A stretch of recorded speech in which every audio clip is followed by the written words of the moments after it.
Assalamualaikum warahmatullahi wabarakatuh. Perkenalkan, saya Andre Henrizal, dosen di program studi manajemen sumber daya perairan Fakultas Perikanan dan Kelautan Universitas Riau.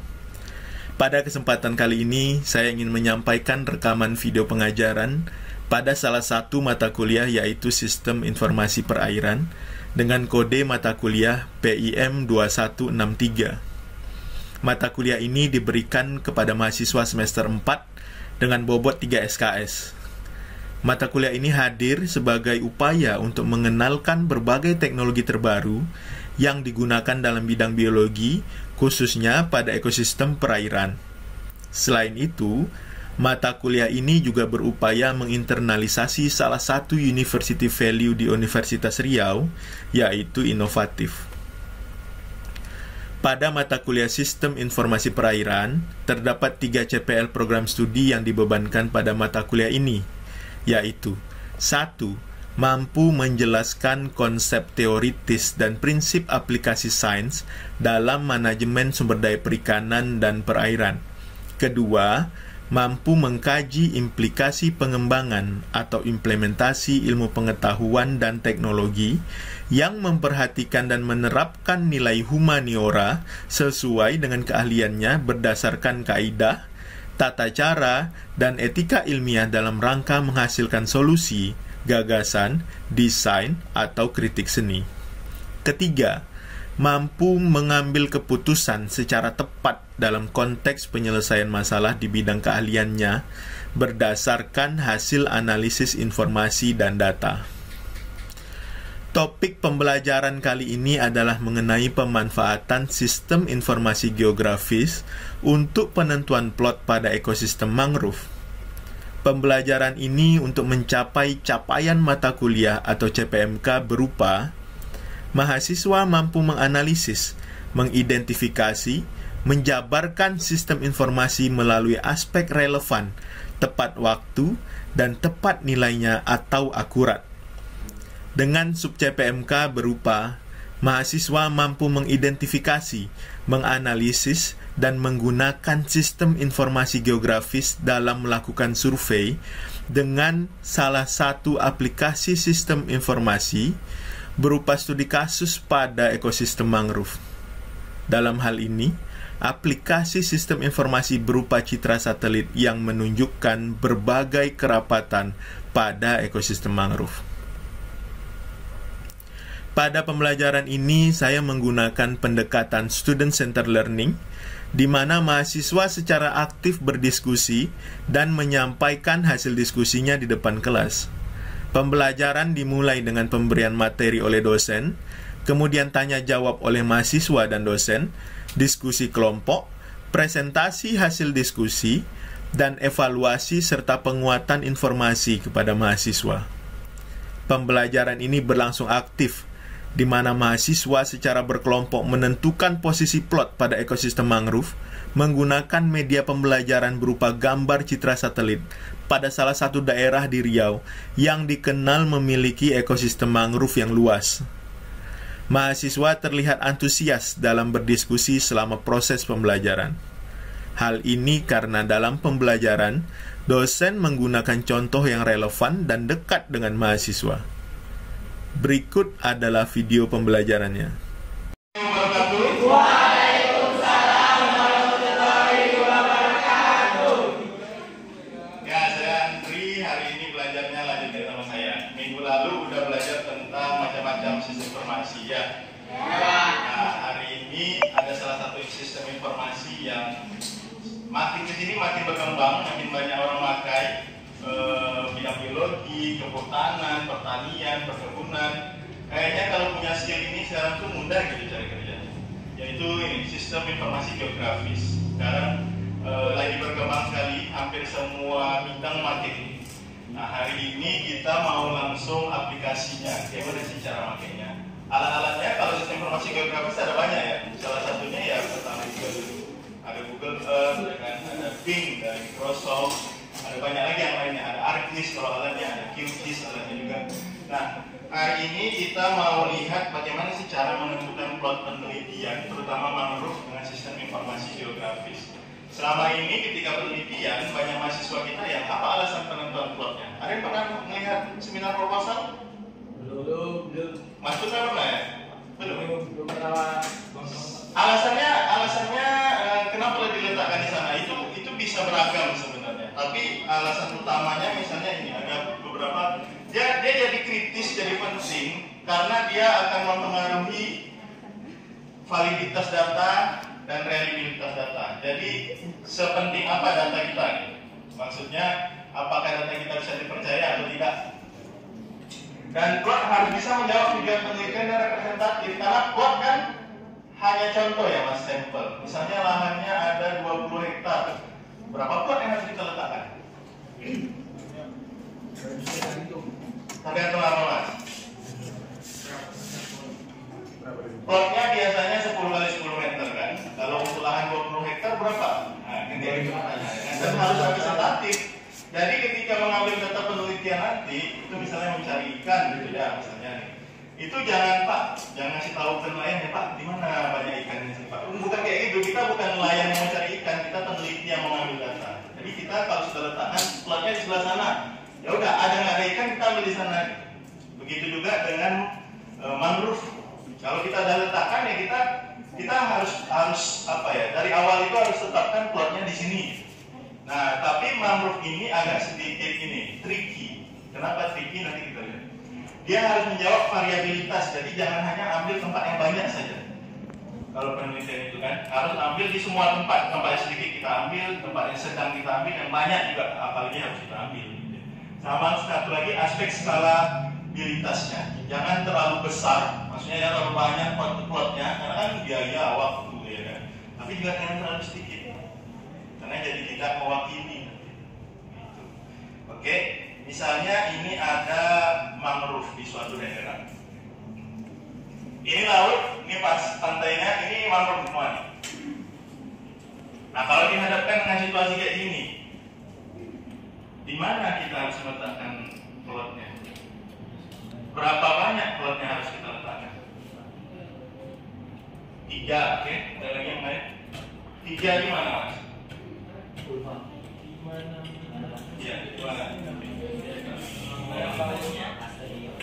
Nah, seperti yang saya bilang ini sebenarnya kalau hutan misalnya hutan tropis gitu ya, hutan dataran rendah kayak di Sultan Syarif Hasim di Minas, itu kan kita punya Sultan Syarif Hasim ada Tahura ya, Taman Utara ya. Itu di Tirokarpase homogen, semuanya sama. Jadi kita tinggal pilih aja ya taruh di sini, taruh di sini, taruh di sini, terserah aja. Karena dia homogen, sama maksudnya homogen itu kan. Jadi mau ambil di mana ya nanti dapatnya gitu. Tapi kalau mangrove dia agak tricky karena seperti ini. Ini laut, ini darat. Ya. Jadi mangrove punya susunannya sendiri. Avicennia, Arbarina, Sonderatia alba, Rhizopora purpuranata. Nah ini dia pasti ada di bagian depan. Terus ke belakang sampai nanti yang sini yang paling terkenal itu nipah. Ya.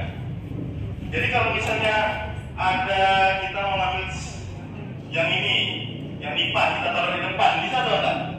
Tidak bisa. Tidak bisa. Nggak mau tunggu dia. Termasuk ketika kita akan melakukan konservasi sumber daya perairan mangrove ini, itu harus lihat susunan ininya. Jadi jangan kami maunya api-api untuk ditanam di mana? Di depan. Oh, nggak bisa. Nggak itu dia. Kenapa begitu? Karena makin ke sini, makin ke darat, salinitasnya makin tinggi atau makin rendah? Enggak, makin tinggi justru. Karena kan dia pasang surut kan? Ketika ke sini airnya sampai ke sini, tapi habis itu kan surut, garamnya kan tinggal. Jadi yang lebih tahan terhadap salinitas tinggi justru yang makin ke darat. Jadi itu makanya dia jadi nggak bisa kalau misalnya ini kita pindah ini kita tanam di depan, atau ini kita tanam di belakang. Nah, itu jadi tidak sesuai dengan ininya. Makanya dia saya bilang tadi tricky gitu ya. Nah, jadi cara meletakkan plotnya bagaimana kalau seperti ini? Kan kalau misalnya masih taruh 10 kali 10 dekat laut, yang ini kan nggak dapat. Padahal di sisi depan, di belakang ada banyak lagi kan jenisnya kan.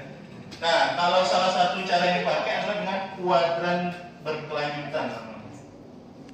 Jadi tetap 10 kali 10, tapi kemudian di belakangnya buat lagi 10 kali 10, di belakangnya buat lagi 10 kali 10. Oke. Nah, kalau gitu sekarang kalau dari sini berapa plot harus dipasang? Di mana? Nah, Mas, sekarang kita lihat, Mas. Misalnya kita pasang 10 kali 10-nya di sini. Ya. Atau 10 kali 10, 10 kali 10, 10 kali 10, berarti 30 meter ya. Kalau kita pasangnya pas di sini kan sama itu aja yang dapat. Ya, itu ya, Pak ya. Nah, makanya sistem informasi geografis ini bantu kita untuk menentukan plotnya. Dari mana lihatnya? Lihat secara visual aja, Mas. Yang mana yang lebih gelap warnanya? Ini ya, yang ini ya. Ya. Habis itu ini yang terang ya. Berarti kemungkinan ini beda sama ini. Ya. Ini satu juga kan? Ini juga beda sendiri. Jadi mungkin ini beda, ini beda, ini beda. Ya. Nah, kalau gitu sekarang di mana harus letak plotnya? Di depan satu. Terus habis itu balik. Berarti kira-kira ini ya, ada 4 ini. Bahkan hijaunya pun harus dilihat. Nah, hijaunya ada yang lebih kecil, ada yang terangnya ada yang besar, ada yang terangnya kecil. Itu juga kemungkinan beda. Nah, itu salah satu dasar untuk meletakkan plot di penelitian mangrove. Ya kan? Tapi mewakili nggak? Itu untuk pertanyaan berikutnya kan. Kita udah tahu plotnya. Sekarang berapa banyak? Kita udah tahu letakkan plotnya di mana. Kemudian pertanyaannya berapa banyak? Lihat luasannya, Mas. Kalau lihat dari sini yang warnanya lebih gelap lebih banyak kah? Lebih sedikit kah? Atau gimana? Banyak. Mulai dari depan dulu deh. Kalau ini sedikit ya. Kayaknya kita taruh sini satu. Mana lagi ya? Ini boleh ya.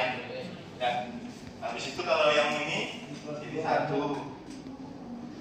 Kayaknya karena lumayan panjang mungkin bisa 3 plot boleh? Boleh. Satu, taruh tengah satu, taruh pinggir satu ya. Oke, yang ini lagi Mas. Kayaknya dia lebih luas ya. Berapa banyak kira-kira? 4? 4 cukup? 5? 5 boleh? Kalau saya meletakkannya kayak gini kira-kira.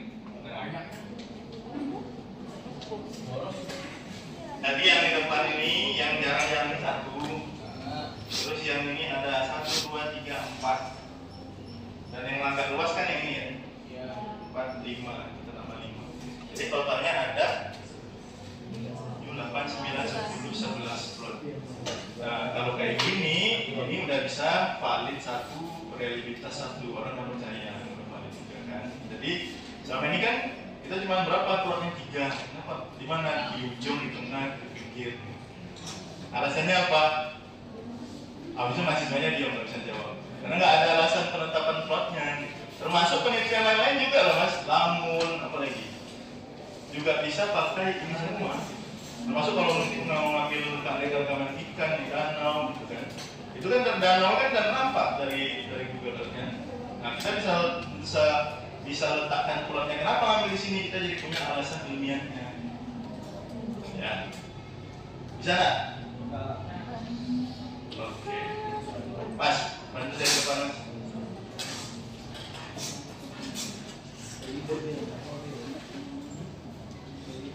Sekarang kita tes nah.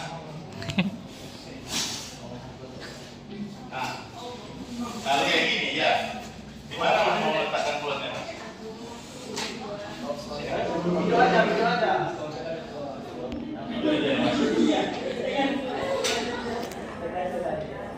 Gimana Mas? Minta bantuan sama kawan. Iya boleh, gimana? Gimana? Itu. Enggak, saya. Yang depan dulu. Kalau aku bilang, kalau pilih bilang stop ya. Stop.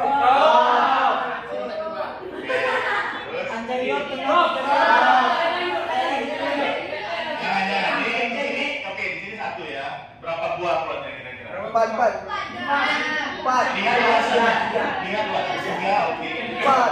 Ada satu, oke. Dua.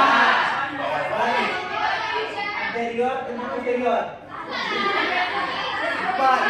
Satu. Bawahnya dua. Di ujung satu, di ujung. Oke. Ya. Oke, itu satu penampakan ya. Itu satu, terus naik ke dalamnya mas. Ini Naik ke dalamnya mas. Mana kira-kira mas? Yang Ini beda? 1, 2, 3, 4. Ya, bilang stop. Gimana mas gampang? Sabar udah. 2, 3, 4. Sebelahnya beda. Duduk yang agak di sini bisa deh. Agak di sini.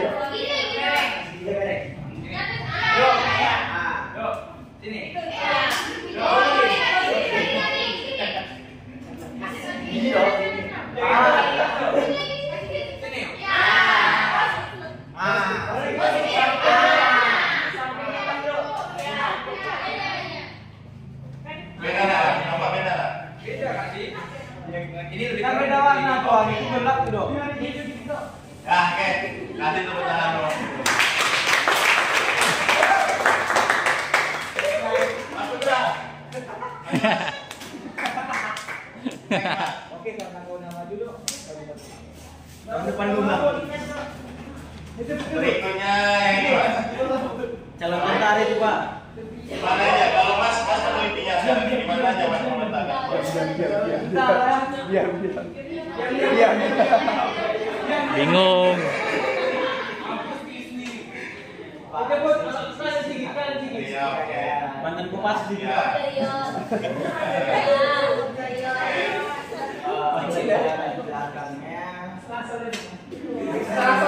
Ya, coba mas. Lihat warnanya udah membedakan kenapa? Ini beda tuh ini ya. Empat warna tuh. Kayak itu sama aku aja. Enggak, ini jauh rumput. Ini ada rumput. Ya, ya. Ada jadi mas.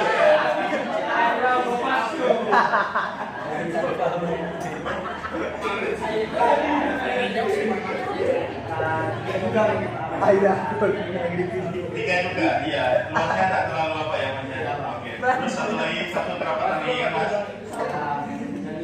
Iya, hijau itu kan.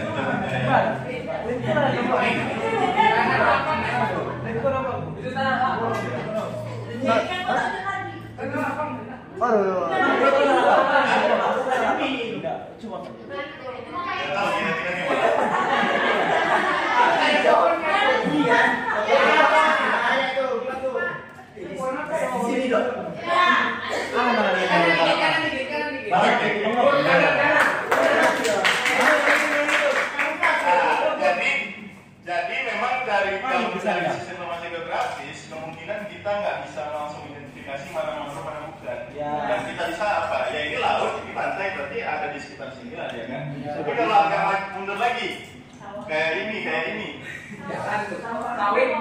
Nggak tahu kita ya. Tapi paling tidak kita bisa letakkan plot untuk ketika survei nanti kita cek ini masih mangrove atau bukan. Sama satu lagi, lihat susunannya. Kalau susunannya teratur kayak ini apa kira-kira? Ladang. Ini Riau. Sawit. Bawa sawitnya Pak. Sawit. Ya. Ayah kok nih rumput. Oke. Sekarang jumlahnya berapa ya? 47. Apa ini? 47. Satu out Pak. Satu udah out Pak. Oh, gitu. Berarti sekarang yang dekat-dekatnya nih, saya minta bikin kelompok masing-masing, nanti saya kasih peta satu. Bapak yang nentuin kelompoknya Pak. Tuliskan gambar-gambar di sini berapa Juga kuat laras. kira-kira yang mau kalian pasang. Oke. Habis itu nanti masing-masing presentasi di bulan ke depan. Saya.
Oke, terima kasih kerjasamanya. Terima kasih sudah mengerjakan ini jauh. Minggu depan kita coba. Sekarang kan ini kan udah tahu nih cara ngambil gambarnya. Minggu depan saya akan kasih titik peta, ada peta titik tidak bentuknya software, dan nanti ada titik-titik yang harus dijangkau. Gimana cara menjangkaunya? Nanti ada aplikasinya. Oh, kami cari sendiri itu, Pak. Iya, kalian cari sendiri, nanti ada tugasnya. Nanti kalian cari lah di sana ada hadiah atau apa nanti kita siapkan ya. Itu aja untuk hari ini. Terima kasih sekali lagi. Sampai jumpa ke depan.